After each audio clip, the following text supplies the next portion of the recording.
The month of Av starts with 9 days of mourning. We mourn events that happened almost 2,000 years ago. And it's pretty challenging to really feel something about things that happened so long in the past. When I was a rabbi in Kfar Vadim, all the way in the Western Galilee, we tried to create an event that will deal with the message of Tisha BAv regarding the state of Israel.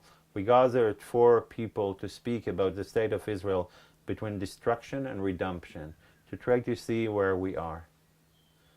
One of the voices that was shared there emphasized that the state of Israel is a state for the Jews, but not a Jewish state.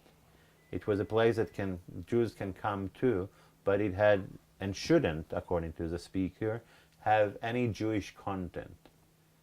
I was pretty troubled by this conversation, and the more and more that I was thinking about it, it led me to understand more and more that for some Israelis, Judaism is considered only on one very specific and particular perspective.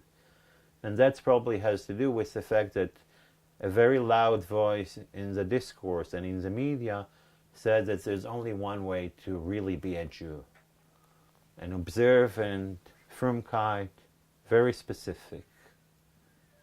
The people who share this view do understand that they read the sources and choose, but they assume that once they already chose their way is the right way, and no other way has any credit or any possibility to exist next to this opinion. I find this perspective very troubling.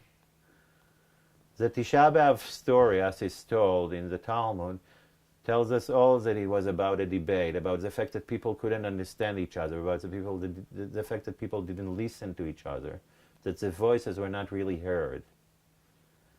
When we read the Talmud, we see that the Talmud is all about discourse, is all about bringing different views together, bringing different rabbis that have different ideas together on the same page, and not trying to say who is right and who is wrong. Sometimes we'll decide what is the halacha, but we would never say this rabbi is wrong.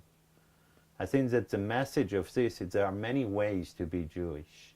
There's not only one particular way, but there are many ways. And it's very hard, or almost impossible, to decide what is the right way and what is the wrong way. And it's much about how you feel, what is the right way for you. I think that the message of Tisha BAv today is about that, about making room for different views, making room for drachim rabot liot Yehudi, many ways to be Jewish, in order to actually enable people to go in their own individual journey towards their own Judaism. That's, I think, what we should actually commemorate when we do the mourning of Tisha BAv. The fact that voices are not heard, and the fact that people think that their way is the right way, and they don't make room for the other way. And the way to do it is by making sure that we make room for many ways to be Jews.